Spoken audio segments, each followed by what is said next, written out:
नमस्कार, मैं doctor Arshi Iqbal Arshi fertility and IVF research institute से आपको दिवाली की ढेर सारी बधाइयाँ, शुभकामनाएं। आपके घर बहुत सारी लक्ष्मी आए और बहुत सारा प्यार, स्नेह, सब कुछ आपके लिए। मैं पिछले 20 वर्षों से आईवीएफ, टेस्ट ट्यूब बेबी यानी संतानता के क्षेत्र में कार्यरत हूँ, पर आज दिवाली के अवसर पर हम कुछ एक टॉपिक लेने वाले हैं इसी श्रृंखला में, जो कि एक बहुत बहुत बहुत ज़्यादा इम्पॉर्टेंट टॉपिक है और जो महिलाओं को जानना बहुत ज़रूरी है। क्या है वो टॉपिक? वो है कैंसर सर्विक्स और कैंसर ब्रेस्ट, यानी कि गर्भाशय के मुख का कैंसर और स्तन का कैंसर।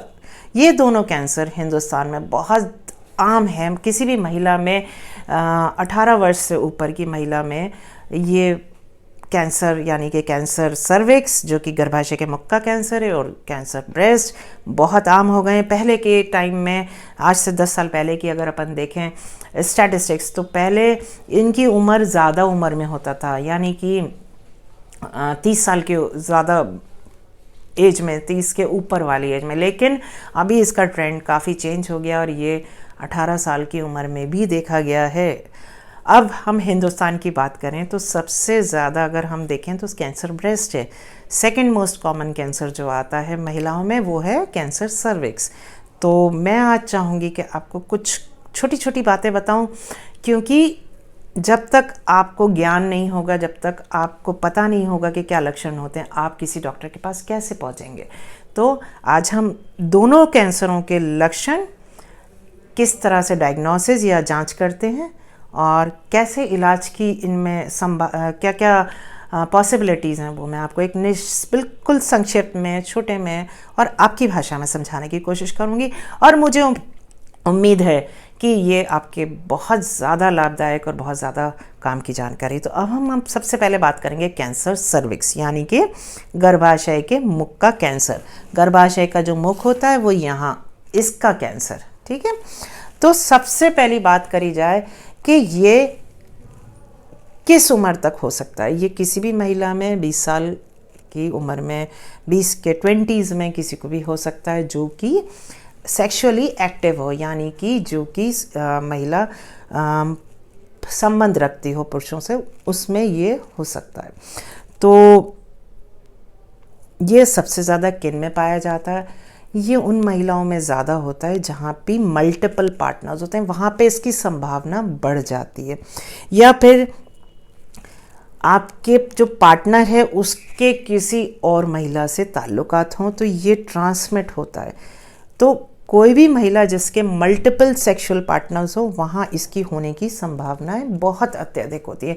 इसलिए कहा जाता है कि कॉन्डम का प्रयोग करना बहुत ज़रूरी है, अत्य आवश्यक है अगर आपको इन चीज़ों से बचना है। तो सेक्सुअली ट्रांसमिटेड डिजीज़ से बचने के लिए कॉन्डम अत्यधिक ज़रूरी है। तो सेक्स प्रोटेक्टेड होना चाहिए, अनप्रोटेक्टेड सेक्स हमेशा नुकसान करता है। तो कैंसर सर्विक्स का ये उन महिलाओं में ज़्यादा होगा जहाँ पे एक से अधिक आपके पार्टनर हों। दूसरा है कि कई बार ये बहुत सारे इन्फेक्शन से होता है। अब इन्फेक्शन में बहुत सारे ऐसे वायरसेस होते हैं। अब मरीज़ कहता है मुझे हुआ कैसे, तो ऐसे बहुत सारे वायरसेस होते हैं जिसमें पैपिलोमा वायरस सबसे आम होता है। उसका संक्रमण जो है, वर्षों तक आपको उसका संक्रमण रहा तो एक टाइम के बाद आपको कैंसर सर्विक्स हो सकता है। अब ये वायरस जो सबसे आम या सबसे ज़्यादा कहाँ से आ सकता है, तो ये आपके मल्टीपल पार्टनर्स के थ्रू ये ट्रांसमिट होता है और उससे ये आपको मिल सकता है। तो ये वायरसेस आपको कैंसर सर्विक्स होने में, इसके कुछ स्ट्रेन्स होते हैं पर्टिकुलर, वो आपको कैंसर सर्विक्स कॉज करते हैं।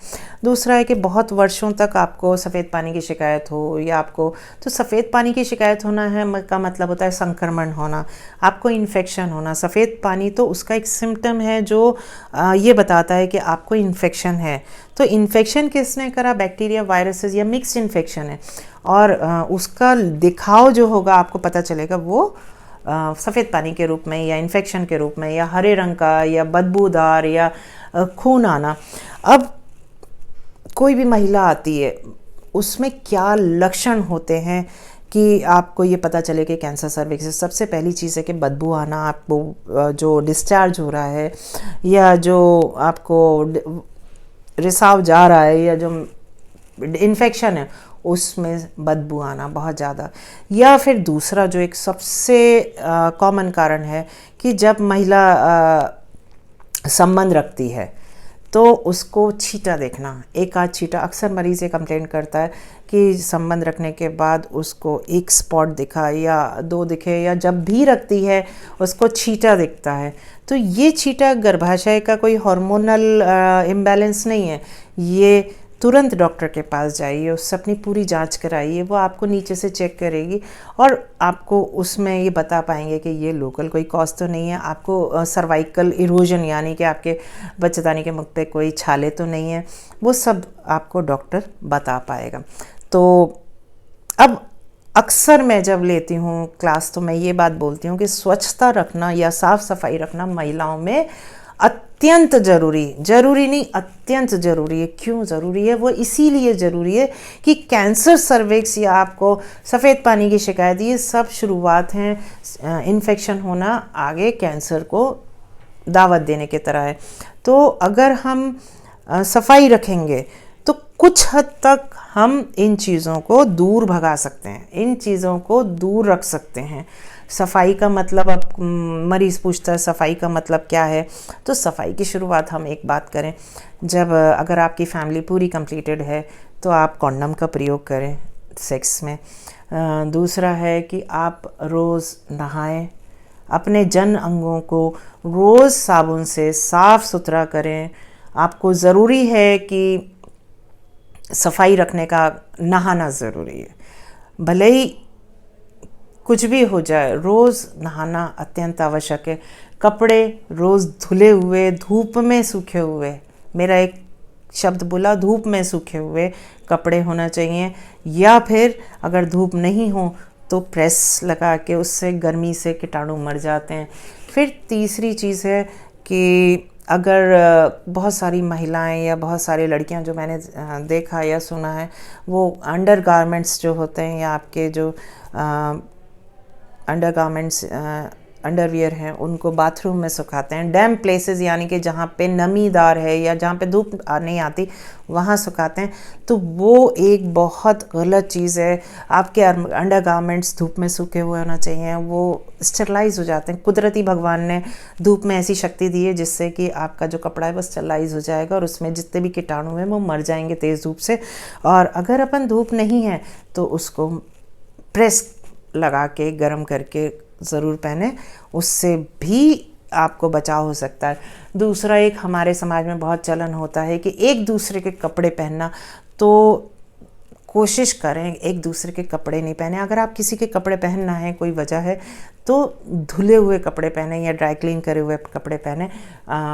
कपड़े एक दूसरे के बगैर धुले कभी नहीं पहनना चाहिए, महिलाओं में स्पेशली या लड़कियों में, क्योंकि अक्सर ये लड़कियां बोलती हैं कि आप सफ़ेद पानी की शिकायत हो, तो सफ़ेद पानी की शिकायत पहले औरतों में देखी जाती थी जो शादीशुदा हैं, अभी ये चीज़ लड़कियों में बहुत आम है। तो कहीं ना कहीं ये भी कारण है कि एक दूसरे की बीमारी फैलती है। तीसरा, एक साफ़ सफाई का अगर मैं बात करूं तो घर की सफाइयाँ ज़रूरी हैं। घर में जो आप जिस बिस्तर पे बैठते हैं या सोते हैं उसकी चादरें धुली सूप और धुल के धूप में सूखी हुई होना चाहिए। आपका जो भी सोफ़ाज़ हैं, जो भी सिटिंग प्लेसेस हैं, वो रेगुलर डिसइंफेक्ट होनी चाहिए। तो ये एक तरीका है कीटाणुओं को दूर रखने का। तो सफाई का मैंने आपको तरीका बताया लड़कियों में, महिलाओं में, और किस तरह से दूर रखा जा सकता है। दूसरा ये है कि अब मुझे कोई परेशानी आ रही है तो उसकी जांच कैसे होती है। कई बार महिलाएं डर जाती हैं, तो ये ऐसा डरने की बात नहीं है। गर्भाशय के मुख की उसकी जांच में कोई वो नहीं होता। पैप स्मीयर सबसे बेसिक स्मीयर है और एक सोनोग्राफी करी जाती है, तो ये दोनों चीज़ों में कोई तकलीफ़ नहीं होती, कोई परेशानी नहीं होती है, और इससे बहुत आराम से पता चल सकता है कि भाई आपको प्रॉब्लम है या नहीं है। और उसके बाद अगर लगता है कि है, उसकी रिपोर्ट में आता है, तो आगे की जांचें होती हैं, उससे पहले नहीं होती। और अगर गर्भाशय का कैंसर लक्षण अगर हमें समझ में आ जाएं तो हम गर्भाशय का जो कैंसर है वो पूरी तरह से क्योरेबल है। सबसे अच्छी बात यह है कि ये जो कैंसर है ये 100% क्योरेबल है। लेकिन कब? जब ये समय से डायग्नोस करा जाए, जब ये समय से पता लगाया जा सके कि हाँ भाई हमें कैंसर है और हम तुरंत उसका इलाज ले लें, तो ये 100% क्योरेबल है। ये मैं बार बार इसलिए कह रही हूँ कि लोगों को जानकारी नहीं होती, महिलाएं डर जाती हैं और कहीं ना कहीं वो टाइम निकाल देती हैं, तो ऐसा ना करें। इसमें इलाज भी बहुत संभव है, हर जगह पे आजकल इलाज मौजूद है।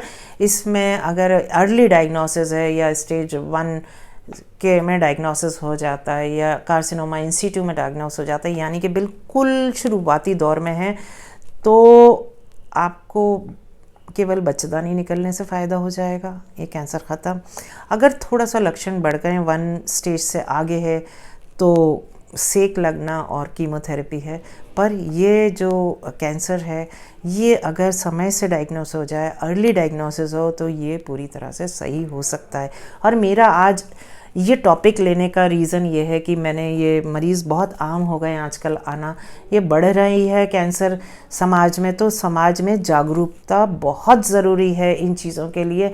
अगर आप सीख लेंगे तो आप किसी 2-4 को बता पाएंगी। महिलाएं अक्सर आपस में बैठती हैं तो डिस्कस करती हैं, तो उससे क्या है, जागरूकता फैलेगी, तो इस पे अपन कंट्रोल लगा सकते हैं। और ये कैंसर्स काफ़ी तेज़ी से बढ़ रहे हैं और इसका इलाज पूरी तरह संभव है। महिलाएं सालों साल ध्यान नहीं देती, अपने बदबू आ रही है सफ़ेद पानी में, सड़ांध आ रही है पर ध्यान नहीं देती, छीटा जा रहा है पति से संबंध रखने पे, उसका भी ध्यान नहीं देते।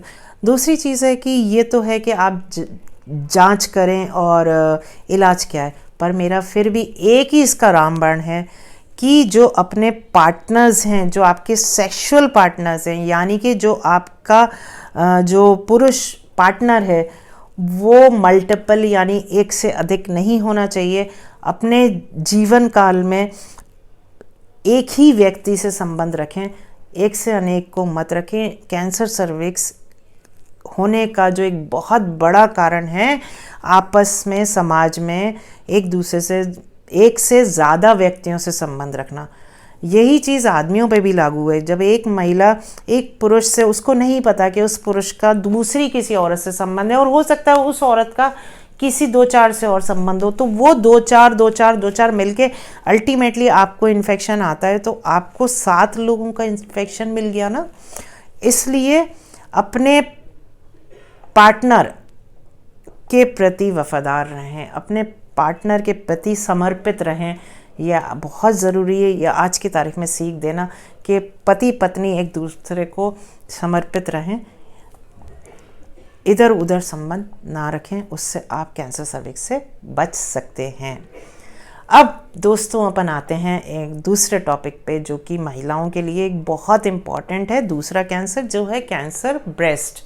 कैंसर ब्रेस्ट आज की तारीख में 18 साल की उम्र में भी देखा गया है, 17 साल की उम्र में भी देखा गया है।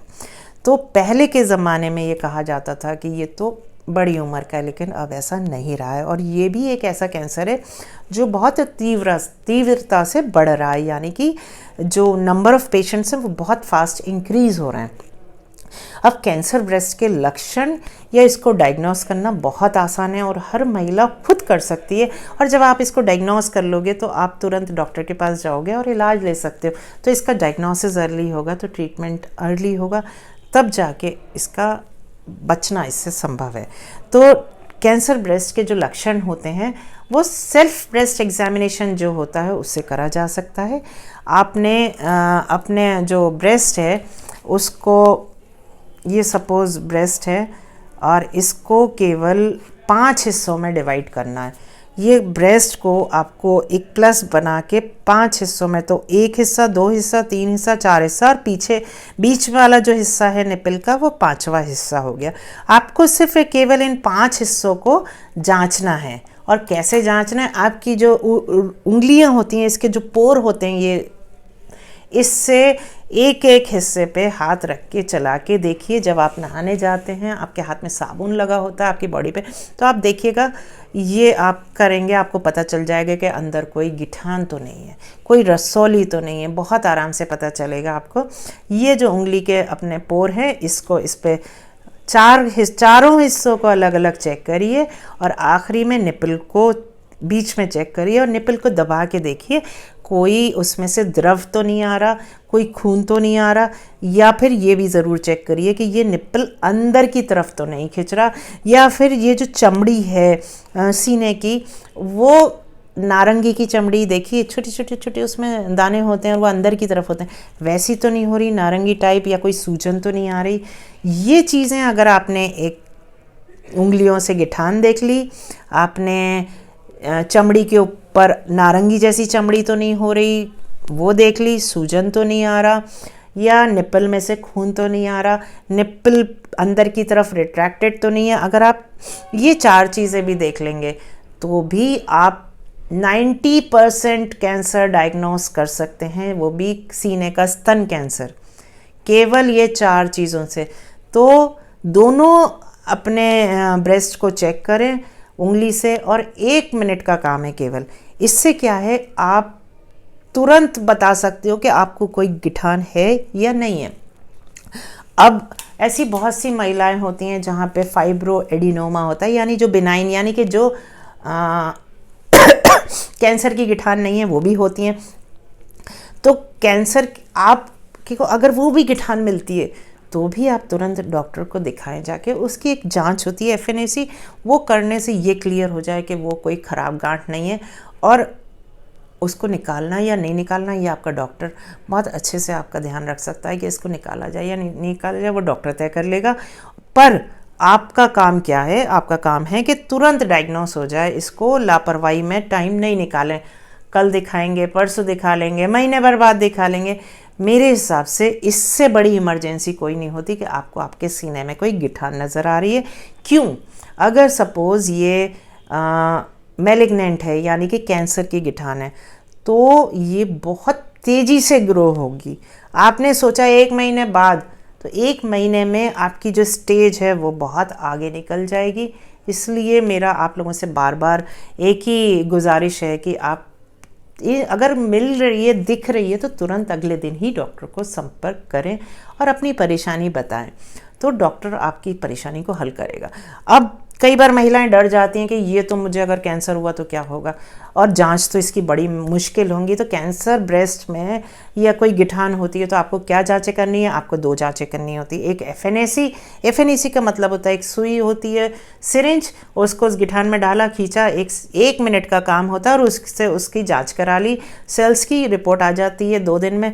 आपको ये पता चल जाएगा कि ये गिठान सादा है, नॉन मैलिग्नेंट है या मैलिग्नेंट है। इसका रिपोर्ट के बाद दूसरी चीज़ है मैमोग्राफी। अगर आप 40 वर्ष से ऊपर हैं तो मेरे एक राय है कि हर साल एक बार डॉक्टर को संपर्क करें, मैमोग्राफी करें, अपना कंप्लीट बॉडी चेकअप कराएं, क्योंकि ये आप बहुत रिस्की हो जाते हो अबव 40। और जो मैंने ब्रेस्ट सेल्फ एग्जामिनेशन बताया वो ज़रूर करें। मैमोग्राफी भी काफ़ी हद तक आपके ये सारी चीज़ें पकड़ लेती है। तीसरी जांच होती है जो बहुत ज़्यादा नहीं करी जाती, पर सोनोग्राफी ब्रेस्ट की होती है। पर सबसे पहले FNAC, दूसरे नंबर पे मैमोग्राफी, तीसरे नंबर पे ब्रेस्ट का सोनोग्राफी। अब अगर सपोज़ कैंसर है और दूसरा है नॉन कैंसर, नॉन कैंसर की गिठान भी अगर 2 सेंटीमीटर से बड़ी है तो उसको निकालना चाहिए। कभी बाय चांस कोई प्रॉब्लम आ जाए और वो चेंज हो जाए, तो कोई भी गिठान 2 सेंटीमीटर के ऊपर की है तो उसको, भले ही वो मैलिग्नेंट हो, भले ही वो बेनाइन हो, उसको निकालना ज़रूरी होता है। और कैंसर की गिठान तो कितनी भी छोटी हो उसको तो तुरंत निकालना ज़रूरी होता है। और आप इससे कंसर्न डॉक्टर से मिले जाके, वो आपको पूरा परामर्श देंगे, कैंसर विभाग या कैंसर के डॉक्टर से। तो ज़रूरी क्या है? ज़रूरी है डायग्नोसिस। हर बार डॉक्टर के पास जाके डायग्नोसिस नहीं होता। कई बार आप जब तक जानेंगे नहीं लक्षण, आप डॉक्टर के पास टाइम से पहुंच नहीं पाएंगे। तो आपको मैंने जांच करना बता दी है। स्वयं अपनी बच्चियों को, अपनी बहनों को ज़रूर सिखाएं, ये बहुत ज़्यादा ज़रूरी है। ये जैसे हम रोज़ पूजा पाठ करते हैं, भगवान को याद करते हैं, ऐसे ही हर महिला को, हर महिला जो आपके नीचे है, जैसे आपकी बेटी हुई, आपकी बहन हुई, आपकी बहू हुई, आपको सिखाना चाहिए कि ये भी रोज़ जांच कर लें, या हफ्ते में 1-2 बार कर लें, या इसको रूटीन बना लें। तो ये उतना ही नियमित करना आवश्यक है। और मुझे लगता है कि ये आज की जानकारी गर्भाशय के मुख्य कैंसर की यानी कैंसर सर्विक्स और कैंसर ब्रेस्ट की आप में से बहुत लोगों को बहुत लाभदायी रहेगी। और अगर आपको लगता है कि आप कुछ और टॉपिक भी सुनना चाहते हैं, जानना चाहते हैं, तो मेरी आप लोगों से गुजारिश है कि कमेंट बॉक्स में आप है ना मुझे उस टॉपिक के बारे में बता दें, तो मैं अगला टॉपिक आपको उस पर ज़रूर लेके उसमें जानकारी देना चाहूँगी। मैंने कोशिश करी है कि बहुत संक्षिप्त में बहुत आम जानकारी दूं जो बहुत ज़्यादा लोगों को काम आए। टेक्निकल तो ज़रूरत फिर तो डॉक्टर कर ही देगा। तो अगली बार एक कुछ विशेष टॉपिक आपके लिए ज़रूर लेके आऊँगी और आपके काम आएगा। तब तक के लिए डॉक्टर अर्शी इकबाल की तरफ से आपको हार्दिक दिवाली की शुभकामनाएं और आप सब लोग खुश रहें। नमस्कार।